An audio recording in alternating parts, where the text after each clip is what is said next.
আমরা না বুঝে অনেকেই ছোটবেলায় বন্ধু বান্ধবের সাথে অন্যের গাছের ফলমূল, অন্যের বাড়ির হাঁস মুরগি চুরি করে খেয়েছি, কিন্তু এখন বড় হয়ে এটি বুঝতে পেরেছি যে কাজটি ঠিক করিনি। তাহলে এখন করণীয় কি বা কি করবেন, চলুন জেনে নেওয়া যাক এ সম্পর্কে। এক্ষেত্রে আপনি আমি যদি কারো গাছের ফলমূল বা কারো বাড়ির হাঁস মুরগি চুরি করে খেয়ে থাকি, তাহলে উত্তম মাধ্যম হচ্ছে সম্ভাব্য ওই ব্যক্তিকে খুঁজে বের করে তার থেকে ক্ষমা চেয়ে নেওয়া। আশা করি ওই ব্যক্তি বা মালিক আপনাকে খুব সহজেই হাসি মুখে ক্ষমা করে দিবেন, ইনশাআল্লাহ বিইজনিল্লাহ।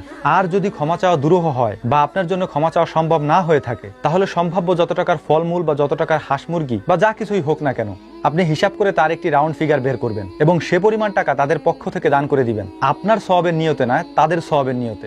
যেহেতু এর হক তাদের, সেহেতু আপনি আপনার সওয়াবের নিয়ত নয়, তাদের সওয়াবের নিয়তে দান করে দিবেন। অথবা মালিকের ওয়ারিশরা যদি কেউ থাকে, আপনি তাদেরকেও পাঠিয়ে দিতে পারেন। আমরা যারা এগুলি করেছি তারা অবশ্যই এর থেকে পরিত্রাণ নিয়ে নেব, তা না হলে কিয়ামতের দিন আল্লাহর দরবারে এর জন্য আমাদেরকে জবাবদিহি করতে হবে এবং আমাদের ভালো আমলগুলি তাদেরকে দিয়ে দিতে হবে। সুতরাং দুনিয়া থেকে এটি ফয়সালা করে নিন, যাতে করে আখিরাতে এটার ফয়সালা না হয়। ভিডিওটি ভালো লাগলে অবশ্যই লাইক, কমেন্ট, শেয়ার করুন এবং চ্যানেলটি সাবস্ক্রাইব করতে ভুলবেন না। ধন্যবাদ।